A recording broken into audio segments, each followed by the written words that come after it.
avec nous aujourd'hui un réalisateur sacrément animé qui nous vient tout droit de la projection en avant-première de son dernier film, Le Tour du Monde en 80 jours. Bonjour Samuel Tourneux. Bonjour. Et merci à vous d'être avec nous à Annecy. Un grand plaisir.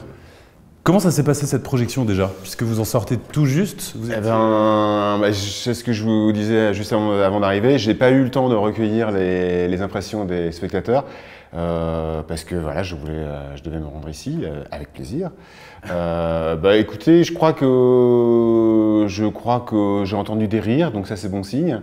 De toute façon, et puis voilà, après je peux pas vous en dire plus parce que j'ai pas trop...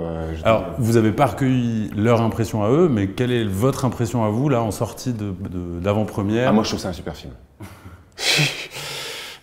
L'énergie qu'il y avait dans la salle, comment est-ce qu'on ressent une avant-première comme ça à Annecy, où, on va en parler un peu plus tard, vous avez quand même une histoire et un chemin qui remontent? Déjà, ça fait plaisir qu'on vient ici d'entendre lapin, lapin, lapin, parce que c'est un gimmick connu ici à Annecy, et puis j'ai vu avec plaisir un avion en papier voler devant le générique du film. Ça aussi, ça fait plaisir parce que c'est un des gimmicks d'Annecy. Non, et puis non, enfin, ce qui fait vraiment plaisir, c'est d'entendre les gens rire au moment où, voilà, où on avait écrit pour que ça rigole. Donc ça veut dire que la mission, elle est quand même en partie remplie. Et puis c'est drôle aussi de voir les gens rire, même parfois à des endroits où on n'attendait pas tant de rire que ça. Et pourtant, ça rigole. Donc non, je suis très content pour l'instant. Bon, très bien.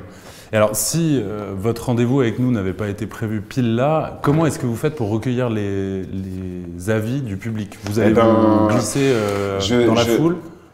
Je ne sais pas comment faire, à vrai dire, parce que quand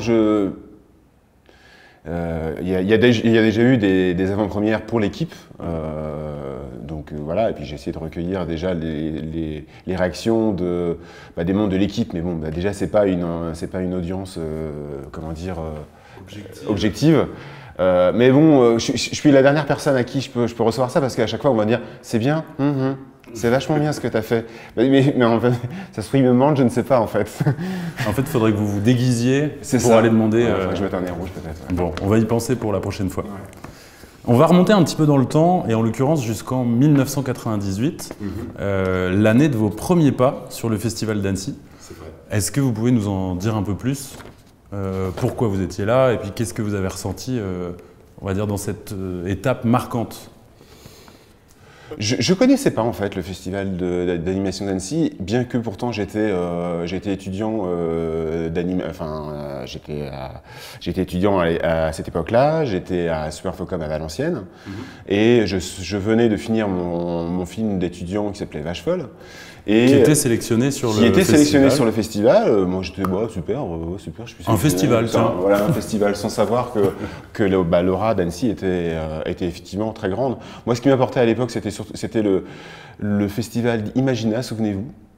Qui s'appelait Pixelina à l'époque. Qui s'appelait Imagina Pixelina, effectivement. C'était le prix Pixelina que desservait le festival Imagina. Je crois qu'il n'existe plus. Si.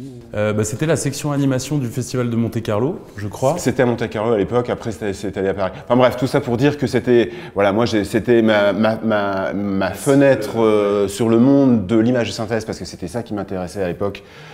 Avant tout, c'était l'image de synthèse, avant même de parler d'animation, parce que j'étais un geek, il faut bien le dire. Et donc voilà, et donc j'ai connu le festival d'Annecy en ayant mon film d'étudiant Vache Folle sélectionné ici, et j'ai découvert que c'était super quoi en fait. C'est un peu comme être sélectionné à Cannes sans savoir ce que c'est. Ouais, c'est un peu ça, ouais. Et alors, quel effet est-ce que ça a eu sur votre toute jeune carrière d'être sélectionné, d'avoir un prix Imagina, on va dire de rentrer dans ce monde de l'animation tout de suite? Eh bien, c'était merveilleux, forcément.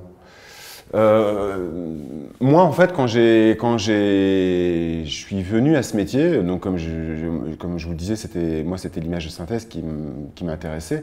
Moi, j'ai une formation à la base, j'ai un CAP BEP de dessinateur en bâtiment. Okay. Et je suis arrivé à l'image de synthèse parce que, naïvement, en fait, moi, je voulais en gros faire des maisons en 3D au début. Okay. Et en ayant intégré Superinfocom, c'est là que je découvre, mais en fait, on peut faire du cinéma en fait, avec l'image de synthèse. C'est vachement plus rigolo que de faire des maisons. Et en fait, c'est comme ça que je suis venu à faire de l'animation, du cinéma d'animation. C'est un peu pas par hasard, enfin si, un peu, mais... Pour ne pas faire des maisons. Pour ne pas faire des maisons, en fait, voilà, ouais. Faisons des films. Faisons des maisons, voilà, exactement. Des films et pas des maisons. Alors justement, ça me fait penser à, vous évoquez la synthèse, la 3D. Quand on pense au décollage hélicoïdo-Creutzfellow-jacobien de votre vache folle, justement, quand elle s'envole. Oui, d'accord, ok. Ouais. Jusqu'à certaines séances de surf de Phileas Fogg dans le Tour du Monde en 80 jours. On a la même technique, mais étalée sur 23 ans. 23 ans, environ. Ouais, c'est ça, 23 ans. Peut-être, ouais. Donc, ce qui est intéressant, c'est que finalement, vous avez commencé avec quasiment à la naissance de cette technologie, et finalement, la moitié de votre vie, vous l'avez passée avec Annecy et l'animation. Et alors aujourd'hui, comment est-ce qu'on envisage la suite? Est-ce qu'il y a d'autres évolutions qu'on attend, qu'on développe, qu'on travaille? De toute façon, ça évolue sans cesse. Cette technique, elle est sans cesse en mutation permanente, parce que les ordinateurs étant de plus en plus puissants, voilà, on arrive aujourd'hui à un niveau complètement hallucinant de réalisme, ce qui à l'époque était un peu le Graal à atteindre pour tous, le réalisme à tout prix. Aujourd'hui, c'est plus vraiment ça en fait. Là où dans mes premiers travaux, enfin je sais pas, on va pas dire que c'est réaliste, hein, loin de là, mais en tout cas on essaie de s'approcher d'une représentation de la lumière la plus réaliste possible. Et aujourd'hui finalement en fait bon, c'est moins intéressant parce qu'en fait, on essaye de découvrir autre chose. Et c'est pour ça que mon dernier film est beaucoup plus pictural, on va dire, que graphique, que d'autres films plus réalistes en 3D. Ça me rappelle les réalisateurs de Toy Story 4 qu'on a eu dans cette même salle et qui nous racontaient que la scène d'intro du film, qui est une scène de pluie, quand ils l'ont projeté en screen test dans les équipes, ils ont dit on est trop réaliste, on voit plus que c'est de l'animation, il faut qu'on recule un peu. Ça vous arrive dans vos productions de dire... J'aimerais bien. Non, mais on n'a pas 240 millions de dollars quand même. Voilà. Peut-être est-ce lié à tout ça. On va revenir au film, au Tour du Monde en 80 jours, pour lequel vous êtes avec nous aujourd'hui.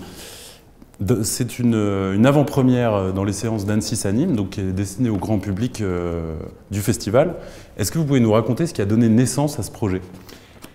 Alors, c'est pas un projet que j'ai initié, ce sont les producteurs de Cottonwood, la société qui a produit ça. Les producteurs en question, ce sont David Michel et Zoé Carrera.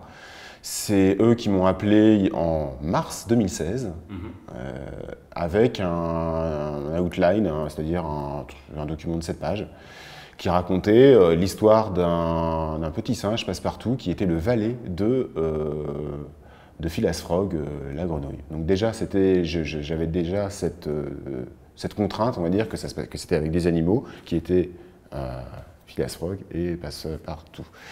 Par contre, le valet, c'est quelque chose que j'ai vite dégagé parce que c'était trop... Alors, bon, forcément, ça se voulait être fidèle un peu plus fidèle au roman d'origine, mais bon, ça collait pas avec le côté fun, un peu déjanté qu'on voulait du film.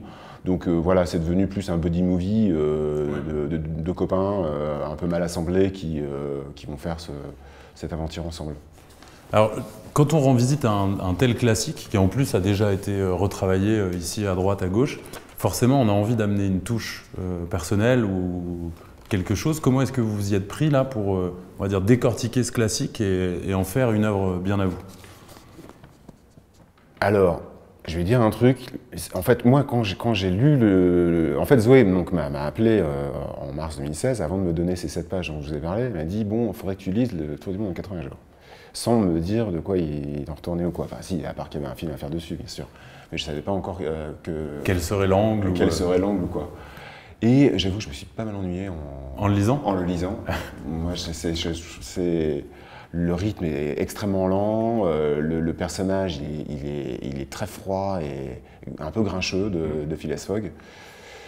Et donc en fait, quelque part, bon, c'était pas un problème de dépoussiérer tout ça parce que Moi, tout de suite, on s'est dit avec toute l'équipe qu'on n'avait pas à s'accrocher vraiment systématiquement à l'histoire. On a pris les grands axes, à savoir garder le méchant, les personnages principaux, avec Aouda, le personnage féminin compris. Mais vraiment, je pense que c'est ce qu'on garde de l'histoire, ça se résume à cette ligne, quoi. Je pense. Après, tout le reste a été revisité, oui, effectivement. Oui, c'est vrai que les quelques images que j'en ai vues, on a quand même un autre dynamisme. Oui, et puis c'était de faire un film où voilà, on s'amuse, on se prend pas au sérieux, et puis voilà, on a envie d'être fun et de passer un bon moment. Enfin, puis de fédérer toute une famille, voilà. Si vous nous dites que vous avez entendu des éclats de rire à des moments où vous les aviez pas prévus, ça veut dire qu'on est plutôt bien lancé. Alors, on va revenir sur le fait que vous avez passé finalement un peu la moitié de votre vie, alors pas à Annecy, mais avec Annecy, en tout cas depuis cette sélection en 98. Est-ce qu'aujourd'hui, vous avez un message, un conseil à faire passer à tous ces jeunes dessinateurs ou étudiants animateurs qui sont cette année en train de vivre leur 98 à vous? Oh là là, ce serait un conseil de vieux con. Je ne sais pas, c'est tellement bateau ce que je vais dire, mais... C'est peut-être ma question qui est bateau. Ouais. Hein. Non, mais oui, peut-être, après tout. Non, c'est d'être sincère, en fait, dans l'art qu'on veut faire, en fait. C'est très bateau, mais c'est pourtant vraiment...